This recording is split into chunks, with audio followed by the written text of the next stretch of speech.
अस्सलाम वालेकुम नाजरीन, स्क्रीन को देखें और बताएं कि बिल्ली को लात किसने मारी। इस सवाल का जवाब देने से पहले पूरी कहानी सुन लीजिए। वो एक बदमजाज बॉस का सेक्रेटरी था। बॉस लोगों से तामुल के तरीकों से यकसर नावाकिफ था।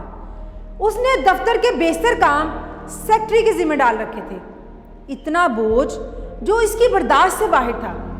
एक रोज़ बॉस ने सेक्रेटरी को पुकारा। वो आया और खड़े खड़े मुअद्दबाना अर्ज की, जनाब फरमाइए। बॉस ने गरज कर कहा, मैंने आपसे राब्ते के लिए आपके दफ्तर में फ़ोन किया था। वीडियो में आगे बढ़ने से पहले मेरी आपसे रिक्वेस्ट है कि अगर आप मेरे चैनल पर नए हैं तो मेरे चैनल को सब्सक्राइब करें और साथ मौजूद बेल आइकन को भी प्रेस करें ताकि आपको हर नई वीडियो का नोटिफिकेशन मिलता रहे। और अगर आपको वीडियो अच्छी लगे तो थम्स अप दें और दूसरों के साथ शेयर करें। आपने फ़ोन नहीं उठाया। सेक्रेटरी बेचारा आजिज़ी से बोला, जनाब मैं साथ वाले दफ्तर में था, मुझे अफसोस है मैं आपका फ़ोन नहीं सुन सका। बॉस ने नहायत उकताहट से चीख कर कहा, हर वक्त मुझे अफसोस है, मुझे अफसोस है, क्या बकवास है ये कागजात पकड़िए और शोबा सेक्रेटरी के निगरान को देकर जल्दी वापस आइए। सेक्रेटरी जो रोज़ रोज़ की चिक चिक से तंग आ चुका था, शोबा सिक्योरिटी के दफ्तर पहुंचा और कागजात निगरान के मेज़ पर डालते हुए बोला, हमारा काम जल्दी कर दीजिएगा। वो आदमी भी सेक्रेटरी के तरीकाकार से उकता चुका था।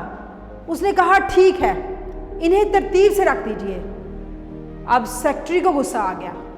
वो बोला, तरतीब तरतीब, बस आप जल्दी से मेरे कागजात को निपटा दीजिए। दोनों में झगड़ा हुआ, खूब तू तू महमा हुई। मामला ठंडा हुआ तो सेक्रेटरी अपने दफ्तर चला गया। बात बॉस से शुरू हुई, सेक्रेटरी तक आई, सेक्रेटरी से सिक्योरिटी इंचार्ज तक पहुंची। अब क्या होता है? अब 2 घंटे के बाद सिक्योरिटी गार्ड निगरान के दफ्तर में आया और बोला, जनाब मैं अपने बच्चों को स्कूल से ले आऊं, थोड़ी देर में वापस आ जाऊंगा।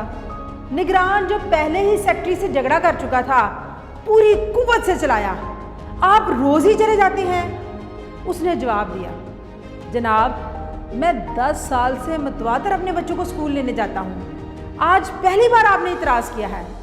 मुलाजिम बेचारा निगरान के रवैये पर हैरान अपने दफ्तर में बैठ गया।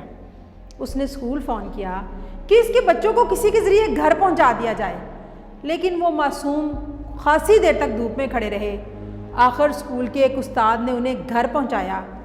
शाम को छुट्टी के बाद सिक्योरिटी गार्ड अपने घर आया। निगरान के साथ होने वाली बदमज़गी का रंज और गुस्सा अभी तक बाकी था। उसका छोटा बेटा भागा भागा उसके पास आया। उसके हाथ में एक खिलौना था।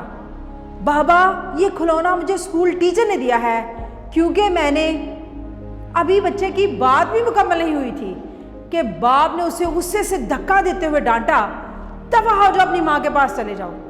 बच्चा रोता हुआ अपनी माँ के पास चला गया। इसी असना में उसकी प्यारी सी बिल्ली उसकी तरफ आई और अपनी आदत के मुताबिक उसके पैरों में लौटने लगी। बच्चे ने उसे ऐसी लात रसीद की कि वह उड़ती हुई दीवार से जा टकराई। यहाँ मेरा आपसे सवाल है कि बिल्ली को लात किसने मारी? मेरा ख्याल है कि आप मुस्कुरा कर जवाब देंगे, बॉस ने। बिल्कुल दुरुस्त, बॉस ने ही बिल्ली को लात मारी, क्योंकि वही गुस्से में आकर अपने सेक्रेटरी पे फट पड़ा था। सेक्रेटरी गुस्से में आकर सिक्योरिटी इंचार्ज पर और सिक्योरिटी इंचार्ज गुस्से में आकर गार्ड पर। नाजरीन, जब लोग ज़हनी दबाव का शिकार होते हैं तो उसके बाद असरात उन लोगों तक भी पहुंचते हैं जो इस सिलसिले में ज़रा बराबर भी कसूरवार नहीं होते। इसलिए जब आपको गुस्सा आए तो अपने गुस्से की वाइब्स को अपने तक कंट्रोल करें। इसे फैलाने से वो मासूम लोग भी इसकी जद में आएंगे जिनका इस वाक़े से कोई ताल्लुक़ नहीं। फ़ी अमान अल्लाह।